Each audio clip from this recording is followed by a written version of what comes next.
So I had my kind of brief time with Byron, and I noticed that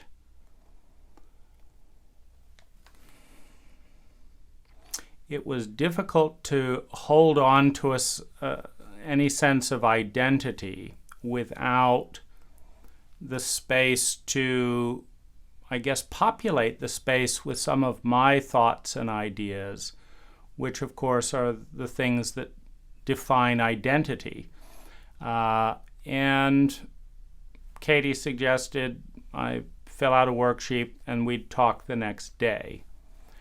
So I filled out 3 worksheets, and then I've done a subsequent couple more, and signed up for the next day and did the same thing, raised my hand. And Katie didn't take, my hand. What she did was at the last, in the last few sentences of the call, she said, I had a date with someone.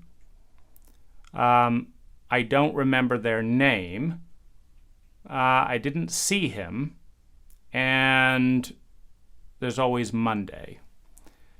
And so I interviewed, or I posted a private message to one of, I guess, I don't know what the role is, but the co-host. And I said, I've been on this whole time with hand raised. Katie mentioned that I wasn't there. Do you know what's going on? And the co-moderator didn't answer the question about what was going on. She instead asked a different question. She said, have you filled out a worksheet? And I said, yes. And she said, did you fill out one on yourself or one on someone else? And I said, both. I filled out 3. And she said, great. Will you be there Monday? And then the session terminated before I could answer the question. And I couldn't write anymore, and it was just ended. And so, what's the impact? Well, it's, there's a little bit of a paradox in someone, talking about unconditional love and the like, and not remembering your name or not seeing you. There's also something a bit squirrely in answering a question with a question. The question, what went on, never got answered or acknowledged. Instead, a set of subsequent questions. And so, so there's one part of kind of being strung along, meaning I'm there the entire time. Katie can't remember my name and is assuming I'm not there because she can't remember my name. And then the question being pivoted. And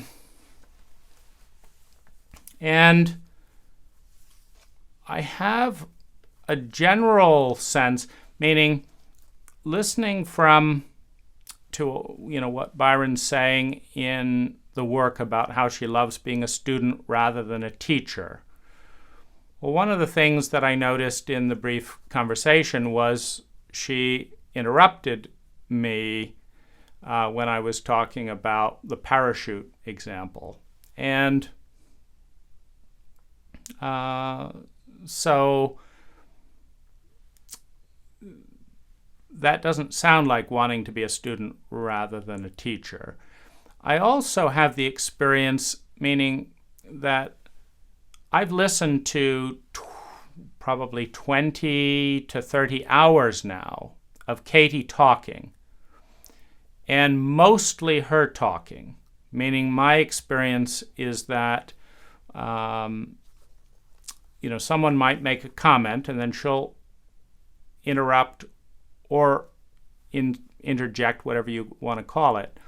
into that and respond to that and talk about it for maybe 20 times as much time as the person's comment. So someone says, I think this, and Katie will interject and talk about that for, maybe 1 or 2 minutes. And then the other person says something and she'll talk about that for 1 or 2 minutes. And my experience of listening to 20 or 30 hours of monologue, and Katie's voice, is I want a chance to speak. I want a chance to comment on some of the things that I've heard to kind of catch up and integrate. And there's not a lot of room for that, without going head to head. And so, and some of the times, Katie's questions are fairly leading, meaning it's my impression that she knows exactly where she wants to take the conversation and is leading the other person into seeing things the way that she sees them, presumably because she believes that those ways will be more helpful to the listener and the person talking. But there isn't the interjection of asking. To Katie's point of how can I help, how can I be of service, that's actually a really good question that Katie hasn't asked me. How can I help, how can I be of service? And then I can tell her. But that's not necessarily where Katie wants to go. And so so there's a bit of a disconnect between I want to always be a student, I want, to be in this humble and equal role, but I'm going to write my books and you're going to read them if you want to, and then you're going to comment and I'll talk about that at length.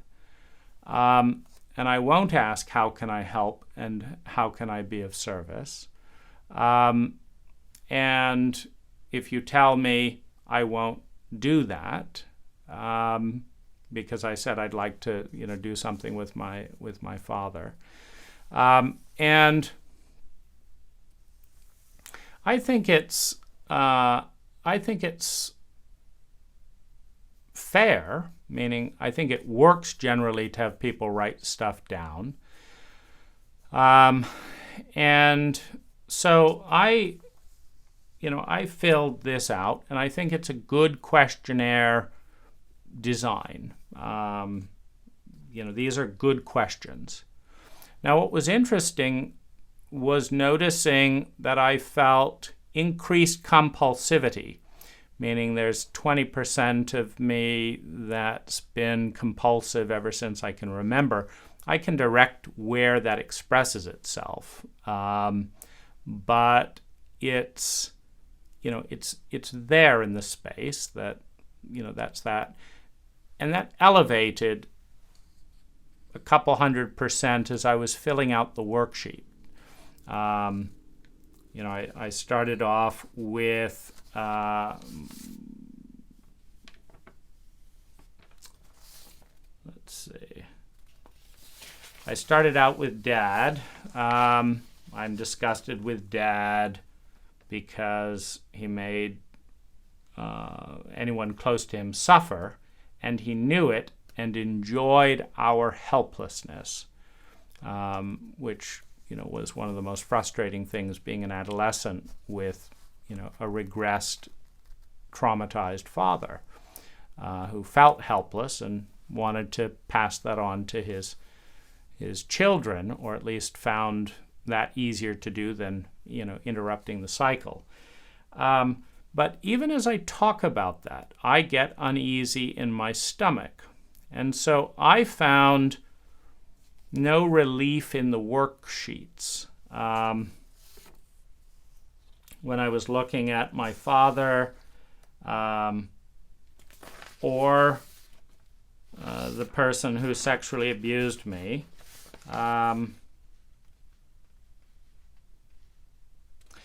I did find some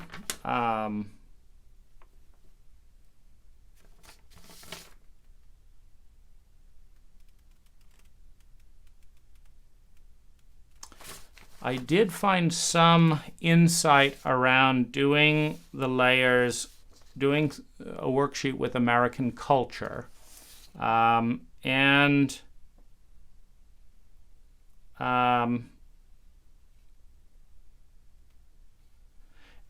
beginning to do a few turnarounds with that. And I also, this was on a subsequent day, and I also felt some insight, noticing that I felt afraid of my own inner critic. And so this is the little boy afraid of the internalized critical parent. And I found insight around that. But overall, I would say that my, sickness, trauma, etc., escalated, went up as a net effect of doing the 5, was it 1, 2, 3, 4, 5 worksheets. And they go down to a deeper belief. So you have, this is, a criticism, etc., of Judge Your Neighbor worksheet. And then beneath that, there's a sense that I'm not doing it right. And so then I look at that, not doing it right. And then there's a sense of not doing that right. And then there's a sense of being seen about not doing it right, and being punished, and being hit, and ultimately coming down to, a sense of a fairly high degree of pain that feels rough to me. And I'm not sure that I trust that this process is good for me, or that it's analyzed in a broader sense. And so one of the things that I'd like to do is talk to Katie about how she sees her work fitting in with other people. And that's really what's interesting to me. And we can see we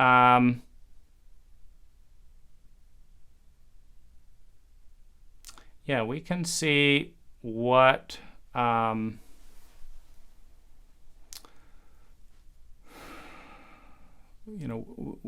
we can see what goes on around that. It's a difficult area to love me, and so it's a difficult area to let in love. So there's a stuckness there, and there's a certain amount of attachment in being able to speak and not be interrupted and be listened to. And I have a certain amount of antagonism and hurt with Katie, believing that she will, block and interrupt rather than listen. And I think that belief is painful. And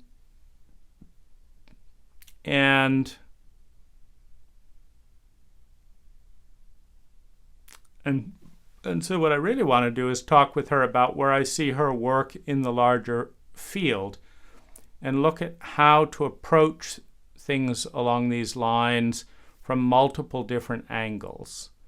And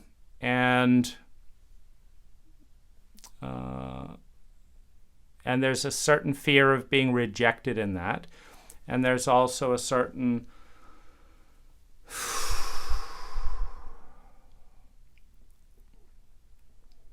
enjoyment around that picture. And where I'm not entirely clear is, does it bring me growth and well-being to engage in this way with Katie in this context? Because it doesn't feel safe to go into this very, very young part. I get the sense that kind of by 6 months old, I was starting to take on and hold things and believe certain things, that tie down with, like, I am bad and unlovable. There's something bad and disgusting and unlovable about me. And when that goes down, is it true? Well, I will die if I challenge that event, if I challenge that possibility. And that takes me down to this very young age where I expect to die and feel dissociated and alone. And I don't know how to love that part. And I don't know how to go into that terrain with respect. And so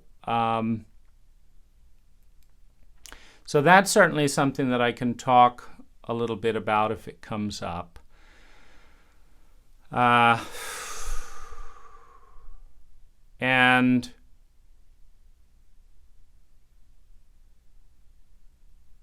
it's also something that Katie may or may not have the skill around.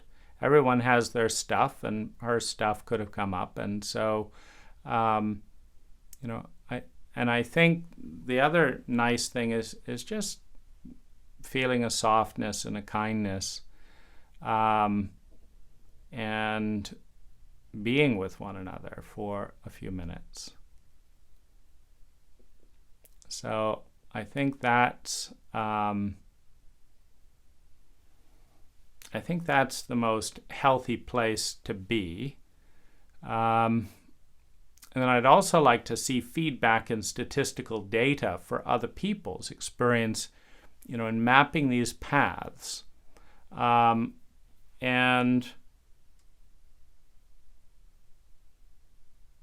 looking at, the design of the cave, so to speak, and not taking it personally, but looking at it at an archetypal level, because, as Katie points out, there aren't any new thoughts. There also aren't any new prisons. And so there are certain tendencies that go downward and disintegrate, and then there's certain tendencies that go upward and integrate. And I'm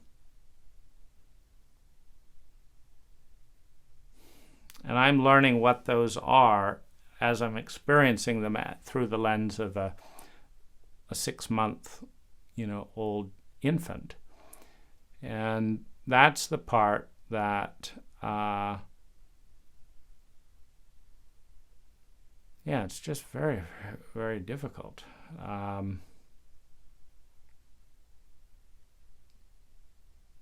So I think using a pause signal is one way that I could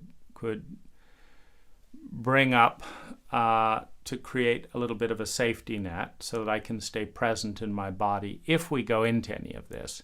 And so that's a good technology for self-care.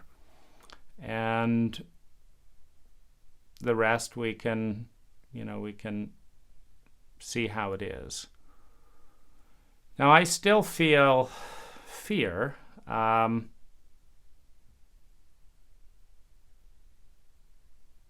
And I think it's a good opportunity to give voice to something. And there we have it.